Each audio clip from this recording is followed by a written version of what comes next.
My name is Rachel Monroe, and a few months ago, I stood on the main stage of the Colorado Tech Summit, spotlights blazing, cameras everywhere, hundreds of investors, founders, engineers, journalists, all waiting for me to introduce the AI project I'd spent 3 years building. I had rehearsed every line, every demo cue, every contingency. This was supposed to be the moment I proved, not just to the industry but to my own family, that I earned my place. Not because of my last name, not because of legacy, but because of my work. But in less than 5 seconds, everything collapsed. Just as the lights dimmed and the screen behind me shifted into the title slide, Kelsey, my younger cousin, the golden child of our family, stormed up the steps like she owned the stage. Before I even registered what was happening, she shoved me so hard my heels slipped off the edge of the riser. I hit the floor with a thud that echoed through the auditorium. Gasps. Phones lifted instantly. Security hesitated, unsure if this was some kind of scripted stunt, but it wasn't. Kelsey leaned over me, grabbed the microphone from my hand, and screamed into it with shaking fury. "You don't deserve to represent the Monroe name. That position was supposed to be mine. You stole everything from me, Rachel." The audience froze. Cameras zoomed in. One woman clapped a hand over her mouth. A reporter whispered, "Is this real?" And my father, Thomas Monroe, the CEO of our family's multi-million-dollar tech firm, stood 10 feet away, hands in his pockets, watching everything unfold with that same unreadable expression he always wore when life handed me a beating. He didn't move. He didn't shout her name. He didn't step between us. Not even when Kelsey hurled another insult. Not even when security finally rushed the stage. Everyone saw it. Everyone filmed it. And by the time they escorted her out, the live stream had already clipped the fallout into a viral spectacle. Billion-dollar family implodes on stage. Cousin meltdown interrupts AI launch. CEO father watches silently as daughter attacked. That was the moment the world found out what I'd known my entire life. In my family, loyalty only went one way, and it never pointed toward me. Before I go further, I want to ask you something. If your family has ever betrayed you, dismissed you, or chosen someone else over you, share your story in the comments. You never know who you might help by speaking up. And if you want to follow this journey to the end, where everything finally crashes down and the truth comes out, hit subscribe because trust me, you won't want to miss what happens next. Back to that day. Because that explosion on stage, it wasn't the beginning. It was the final spark in a fire that started so many years earlier. A fire that burned quietly through childhood birthdays, school competitions, family dinners, until finally it detonated in the brightest room I'd ever stood in. If you want to understand why Kelsey hated me so much, why my own father let that moment happen, you have to go back with me, all the way to when I was 12, right before everything in my life changed forever. When I was 12, life split into two completely different worlds, the one where my mom was still alive and the one where she wasn't. Everything before her accident feels warm and bright in my memory, like soft light under a closed eyelid. Everything after feels colder, sharper, like the kind of air that burns when you breathe it in. My mom, Evelyn Monroe, wasn't the typical CEO's wife people expected. She didn't care about galas, didn't care about who sat on which board, didn't care about output charts or investor dinners. She cared about me. She cared about my curiosity, my weird science experiments, the little robots I built out of scrap metal. She was the one who bought me my first soldering kit, who taped a poster of Mae Jemison on my bedroom wall, who looked at my messy prototypes like they were museum pieces. Then, one winter morning, everything changed. She had gone to Aspen for a mother-daughter ski trip with my aunt and cousin, but I stayed home with Dad that year. Finals week. I remember him saying I needed to focus, that fun could wait. On their way back, a truck lost control on an icy stretch of road. My aunt survived with a broken collarbone, but Mom, she never made it home. I remember the officer's voice, flat, practiced. My dad's silence, impenetrable, and the way the world suddenly felt too big and too empty all at once. From that moment on, my house stopped being a home. Dad turned grief into work, like only a CEO knows how. He converted the dining room into a briefing center, filled the living room with whiteboards and financial models, took calls at 2 in the morning. He buried himself in the company, buried his heart in spreadsheets, buried his pain in meetings. And in the middle of that corporate hurricane, my cousin Kelsey started appearing more and more. At first, I thought she was there to comfort us, to help distract Dad. She'd come over with her easy smile and loud laugh, dropping her backpack by the couch like she lived there. She had this way of making adults adore her instantly. She was bubbly, chatty, charming, everything I wasn't. I was the quiet one, the studious one, the one who stayed late at school clubs because no one was expecting me home. The teachers said was gifted, but shy. Kelsey was sunshine and noise. I was background music. Dad responded to her like a man seeing color again for the first time. He'd ruffle her hair, call her kiddo, laugh at her jokes, praise her confidence. Meanwhile, I sat quietly on the staircase landing, listening to their conversations. Listened to Dad explain company culture, client psychology, leadership charisma. Listened to Kelsey ask eager questions. Listened to him say things to her he never said to me. You've got the spark, Kel. People skills like that, you can't teach those. He never said that to me. Not once. I didn't blame her back then. She was just being herself. But slowly, subtly, I began to fade from my own household. My trophies and certificates gathered dust on a shelf no one checked anymore. The celebratory ice cream trip stopped. Birthday cards became gift cards. Dinner became takeout containers left on the counter with a sticky note that said, "Eat if hungry." By the time I won first place at the regional science fair, the house was full of relatives congratulating Kelsey for landing a spot in an elite performing arts program. My ribbon hung crookedly on the refrigerator for maybe 2 days, before being replaced with photos of Kelsey posing with her new classmates. That night, I sat on the edge of my bed holding the little plastic trophy, wondering quietly to myself, when did I become invisible? As the years passed, what little space I had left shrank more and more. Aunt Marlene, Kelsey's mom, started hinting loudly at family gatherings that Kelsey had natural leadership energy, while Dad nodded along proudly. Meanwhile, I became the responsible one, the practical one, the good girl who didn't need attention. If only they knew how badly I needed someone, anyone, to notice me. But they didn't.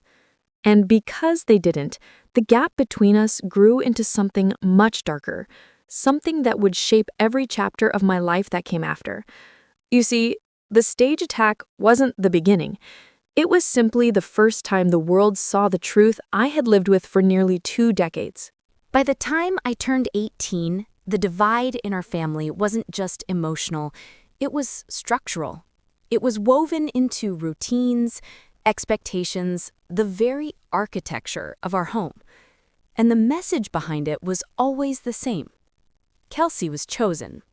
I was tolerated. When I got accepted into MIT for robotics, something I had worked towards since middle school, I told my dad over dinner, hoping that maybe this time, just this once, he'd show a spark of pride. But he simply nodded, muttered a distracted, "good job," and changed the subject to Kelsey's new opportunity in Los Angeles. She had decided, on a whim, to pursue influencer marketing, a major that wasn't even officially recognized as a program. She wanted sunshine and content creation, and Dad was thrilled. He financed the entire move, apartment, tuition, car, while I scrambled to gather scholarships, student grants, and 2 campus jobs just to get started. I remember standing at Denver International Airport watching her boarding group get called. She hugged Dad tightly, tears in her eyes like she was heading off on a noble quest. Then she turned to me and said, with a smirk only I could see, "Good luck with the nerd school, Rach. Hope the robots don't replace you." Dad laughed. I pretended not to hear. MIT was brutal, but beautiful in its own way. Days blurred together. Lab hours, sleepless nights, coding sessions fueled by vending machine coffee. I loved it. I thrived. I discovered a version of myself that wasn't shaped by anyone's expectations, but my own. Meanwhile, back home, Kelsey posted endless photos of rooftop pools, auditions, paid brand collaborations she landed because a friend of a friend knew someone at an agency. And every holiday break, when I came home, exhausted and proud of my progress, Dad would beam as he showed me her content. She's a natural at business. Look how quickly she builds relationships. Relationships. Always relationships. That word became the invisible measuring stick I could never reach. After graduating, I came back to Denver and joined our family's tech company, not because I needed validation from my father, but because I genuinely believed I could build something meaningful, something Mom would have been proud of. I poured myself into a project designing lightweight, AI-assisted medical robots to support nurses during overnight shifts. I ran simulations, built prototypes, tested mechanical tolerances. For the first time, coworkers started to notice me, not as Thomas's daughter, but as an engineer with her own voice. Then, one day, everything unraveled. We'd been preparing for a big pitch with one of the largest hospital networks in the Midwest. It was the kind of deal that could shift the company's entire trajectory. I had worked for months, often sleeping in the office. I kept my notes locked, my code encrypted, my prototypes physically secured. But somehow the competitor across town delivered a presentation with data curves identical to mine. Identical, down to the calibration notes. The odds of that happening naturally? 0. I remember sitting in a stuffy conference room, staring at the competitor's slide deck on a laptop screen, feeling my lungs tighten. My data, my design choices, my statistics.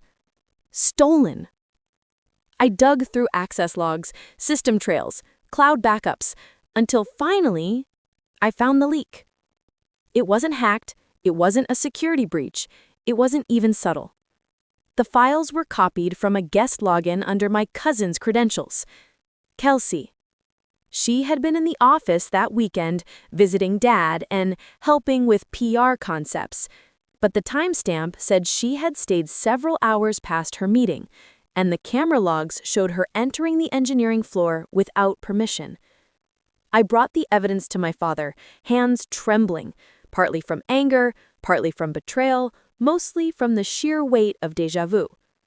He looked at the documents, looked at the trail, looked at me, and then he said the words I will never forget. "Don't make this bigger than it needs to be." I stared at him. "Dad, she leaked proprietary data. She sabotaged a multi-million-dollar deal. She's young and still learning. Don't punish her for being ambitious." Ambitious. He called that ambition. He didn't reprimand her. He didn't alert legal. He didn't call HR. He didn't even ask her why she did it. Instead, he scolded me. He said I needed thicker skin. He said geniuses weren't so sensitive. He said if I really wanted to lead someday, I had to learn that family comes first. Family comes first. Unless you're me, apparently. And that was the moment something inside me snapped, not out of hatred, but out of clarity. I finally saw the truth. In my father's world, I was never going to win. Not through merit, not through hard work, not through loyalty. Because the game was rigged long before I ever learned the rules. And the darkest part? The worst betrayal was still waiting for me, just ahead. Everything that happened next felt like slipping into a slow-moving nightmare, one where you're awake enough to feel every hit, but too stunned to fight back. I wish I could say the data leak was the worst thing Kelsey ever did to me. I wish I could say that betrayal was enough to finally open my father's eyes. But life rarely gives you clean breaking points. Pain arrives in layers, and mine was just getting started. It happened on a Tuesday morning. I had just arrived at the office when my phone buzzed with a number I didn't recognize. When I answered, a man with a monotone voice introduced himself from a financial fraud department. He asked if I could verify several high-balance credit card applications under my name. At first, I laughed. It had to be a mistake. I barely used credit cards. I was still living like a student. But the line grew cold as he read the charges.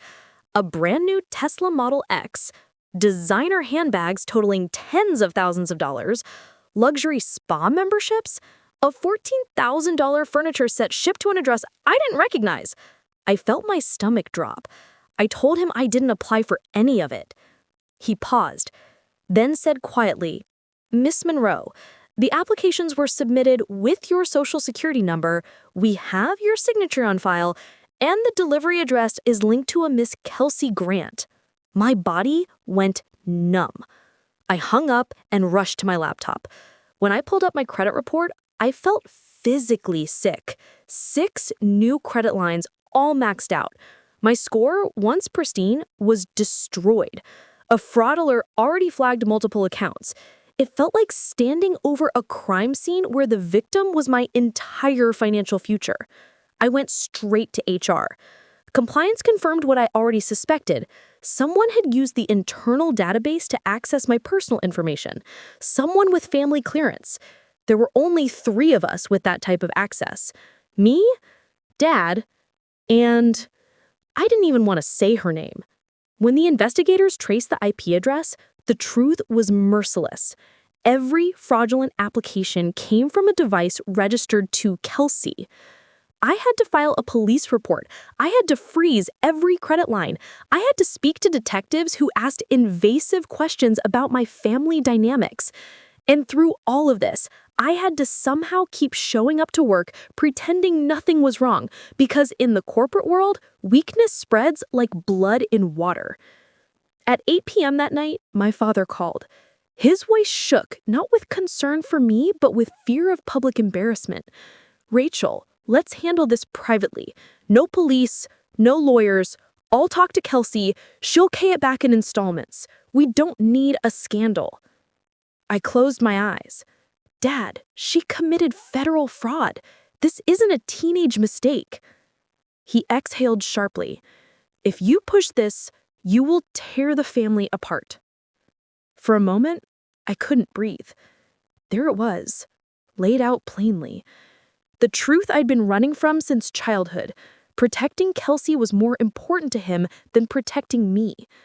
I tried to steady my voice. She stole my identity. She destroyed my credit. I could lose my job. Silence. Then, with chilling firmness, "Family sacrifices for each other, Rachel. You should understand that by now." I felt something inside me collapse. Not anger, just a deep, hollow ache. A realization that I had spent my entire life trying to win a game that was never designed for me to win. After the call, I sat on the floor of my apartment with the lights off, staring at my hands, wondering how someone could lose so much in one day.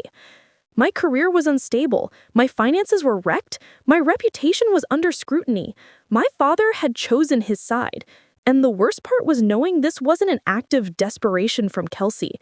It was an act of entitlement, a belief, nurtured for years, that she could take anything from me and I would stay silent. That night, I felt myself break. But sometimes, rock bottom is just the beginning of a new kind of clarity.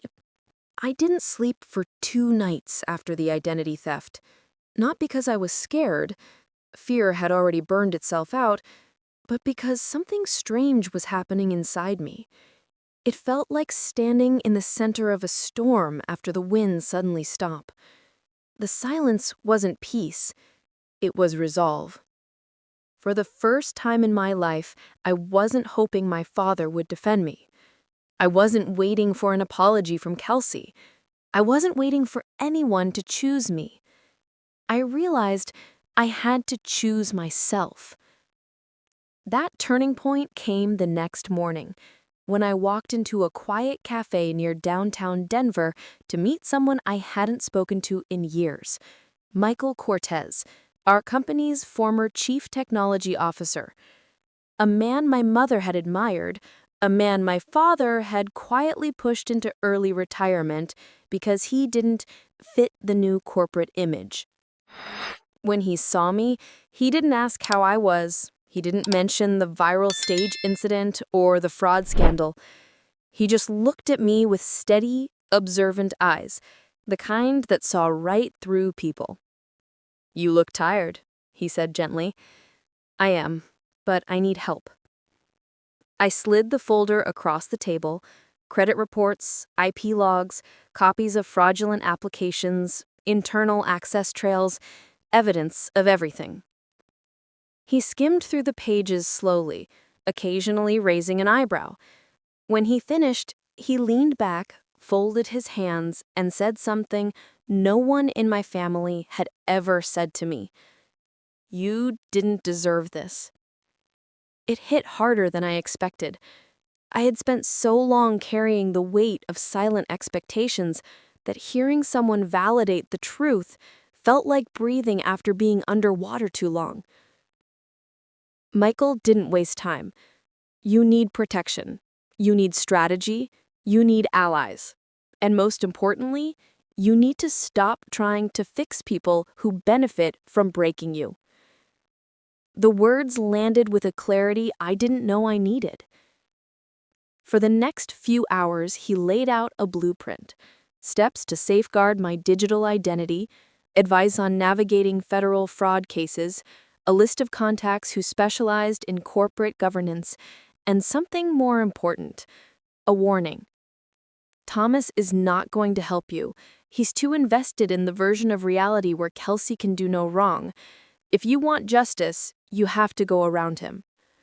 For the first time, I didn't argue. For the first time, I believed it. But then he said something that changed the trajectory of everything. The board is restless. There's talk of restructuring. And the new medical AI project could be your way in, but only if you build credibility and allies fast. The idea terrified me. Going up against my father, against Kelsey, against a system designed to erase me. But at that moment, Michael leaned forward and said, "Rachel, talent is only half the equation. The other half, knowing when to stop waiting for permission." I felt something shift inside me, a spark I hadn't felt since my mother was alive. Over the next weeks, I became a different person. Not harder, not colder, just clearer. I documented everything: every fraudulent charge, every bank statement, every timeline detail. I froze my credit, filed formal complaints with the FTC, provided investigators with digital trails, and hired a lawyer who specialized in internal corporate fraud. I also poured myself into my work, rebuilding the damaged medical AI project from scratch, implementing encrypted architecture, adding new modules, refining the predictive algorithms. I presented early results to mid-level engineers who had quietly admired my dedication. Bit by bit, they began volunteering to help. Words spread. Not loud, not dramatic, just enough. Engineers, analysts, and 2 senior managers began pulling me into hallway conversations. "Thomas isn't listening to the team. Kelsey's involvement is hurting morale. The board is starting to doubt the succession plan." These whispers weren't gossip. They were friction, and friction can turn into fire. Michael coached me weekly. We met in quiet diners, empty conference rooms, parks, anywhere we wouldn't be seen. He pushed me to think bigger than survival. This isn't about beating Kelsey. It's about building something no one can take from you. I started reaching out discreetly to shareholders, people Dad had taken for granted for years. I listened to their concerns, learned what they felt the company lacked, showed them what I was building, not as a pitch, just as someone who cared about the future of the company. To my surprise, they listened. More importantly, they agreed. By the end of the month, the momentum was shifting. The board scheduled a major spring meeting in Chicago. Leadership restructuring would be on the table. And for the first time in my life, my name wasn't being whispered as an afterthought. It was being considered.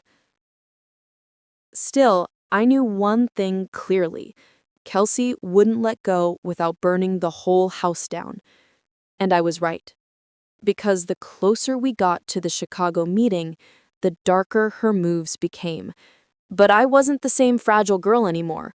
This time, I wasn't going to break. This time, I was ready. The morning of the Chicago shareholders meeting felt like stepping into a different universe, one where every decision, every whisper, every expression seemed charged with electricity. This wasn't just another corporate gathering, it was the crossroads where everything in my life, my work, my pain, my resilience, was about to collide.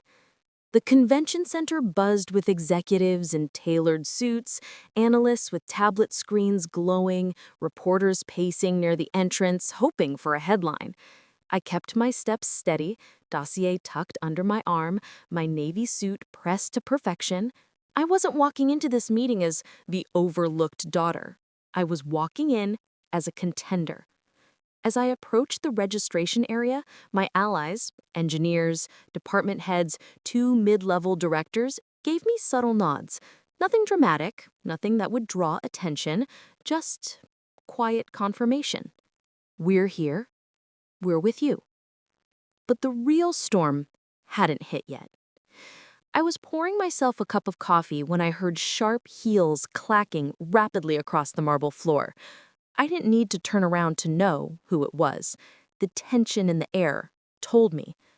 Kelsey. She marched straight toward me, her face flushed with rage, eyes swollen like she hadn't slept. People instinctively stepped aside, sensing the collision about to happen. And then it happened fast. She shoved me. Hard. My shoulder hit the edge of the refreshment table, a cup crashed to the floor. The entire lobby froze. You think you can replace me? She spat, voice shaking. You think the board will choose you? You're nothing. You've always been nothing. Phones rose instantly. Security snapped to attention. The entire front hall gathered into a tight circle. She grabbed a fistful of my blazer and yanked me closer. Screaming so loudly, her voice cracked.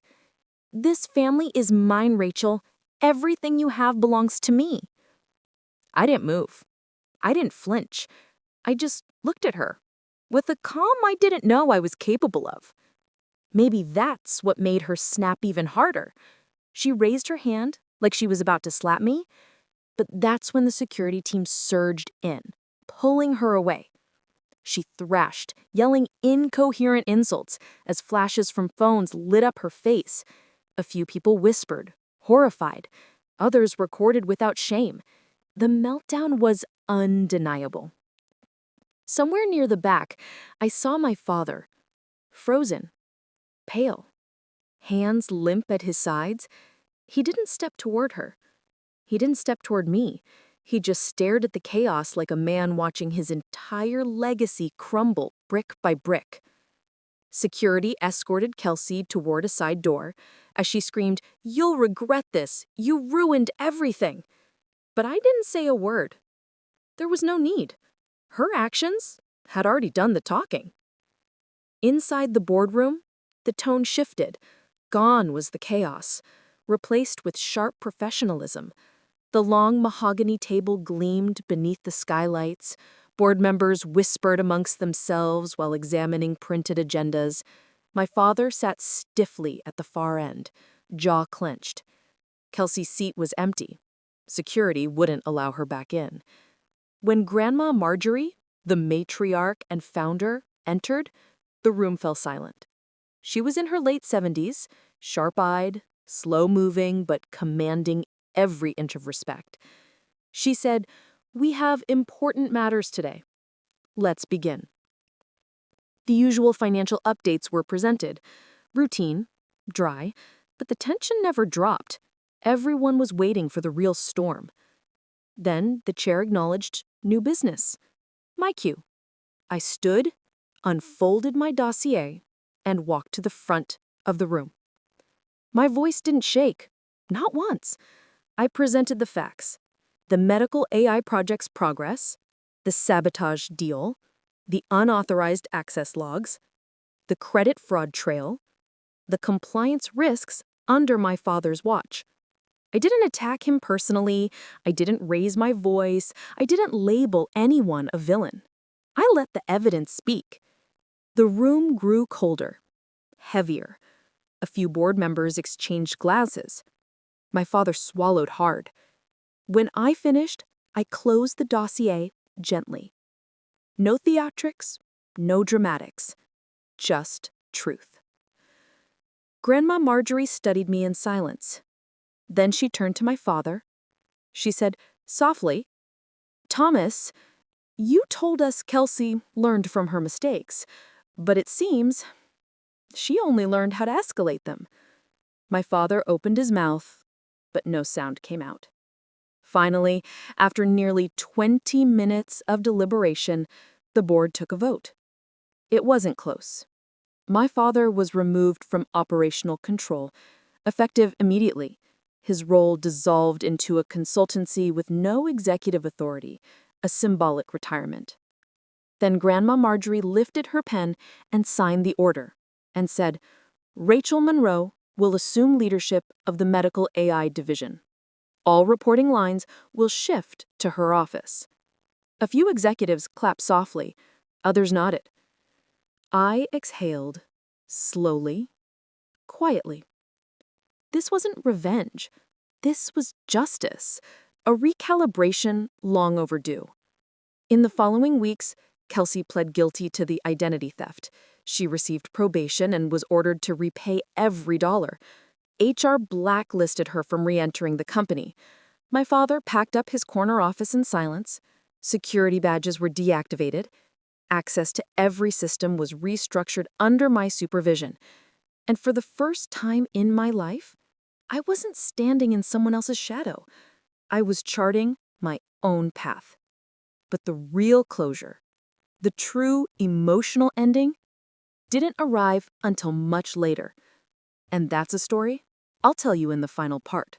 People assume that once justice is served, everything suddenly feels lighter, like the air clears, the weight lifts, and the world snaps back into balance. But the truth is quieter, more complicated. Justice doesn't erase the scars. It simply stops the bleeding. In the months after the Chicago meeting, my life settled into an entirely new rhythm. The company stabilized under new leadership structures. The medical AI division grew faster than we projected.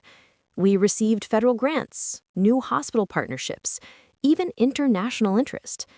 My calendar filled with strategy sessions, product reviews, engineering checkpoints, things I had always dreamed of. But despite all that growth, I began to realize something unexpected. The power I had spent years chasing didn't heal the wounds I carried. There were days when I walked past my father's old office, now empty, nameplate removed, and felt a strange mix of grief and relief. Losing a parent while they're still alive, that's its own kind of death. He never apologized. Maybe he couldn't. Maybe he never believed he'd done anything wrong. Or maybe acknowledging it would have forced him to confront the truth he'd avoided his entire life. That love cannot be conditional. That loyalty cannot be demanded. That family cannot be built on favoritism and silence. When the HR department finalized his retirement paperwork, he packed his things in 2 small boxes. I thought he might stop by my office before leaving. He didn't. He walked out quietly through the employee entrance like any other executive. I didn't chase after him. That version of me, hungry for approval, desperate to be seen, was gone. As for Kelsey, she disappeared from the corporate world entirely. Background checks shadowed her everywhere she applied. The probation terms were strict, the repayment plan even stricter. Last I heard, she was working a customer service job outside the tech industry. Nothing glamorous, nothing close to the world she once tried to dominate. Sometimes I think about her meltdown in the lobby, the rage, the desperation, the belief that she could take anything she wanted. But that belief wasn't born in her. It was fed to her, encouraged, rewarded. And that's why I don't hate her. I pity her. She grew up learning the wrong lessons. I grew up surviving them. But survival is not the same as living, and healing is not the same as forgetting. So I chose a different path. With the first quarter's profits from our division, I launched a scholarship fund in my mother's name, the Evelyn Monroe STEM Fellowship, for young women who come from backgrounds like mine, overlooked, underestimated, carrying potential no one bothered to see. Watching those applicants, bright, ambitious, hungry for opportunity, reminded me that legacy isn't defined by bloodlines. It's defined by the doors you build for someone else to walk through. That's something my father never understood. Something Kelsey may never understand. But I do. Because standing on that stage in Chicago, dossier in hand, truth finally spoken aloud, I realized something I wish 12-year-old me could have known. Family isn't who shares your last name. Family is who refuses to let you walk your darkest moments alone. Michael, my team, the women I mentor, even strangers who reached out after my story went viral, they became more of a family than the one I was born into. And now I want to ask you this. Who did you have to walk away from to protect your peace? Or maybe more importantly, who helped you stand back up when your world fell apart? Tell your story in the comments. Someone out there might need your courage the way I once needed someone else's.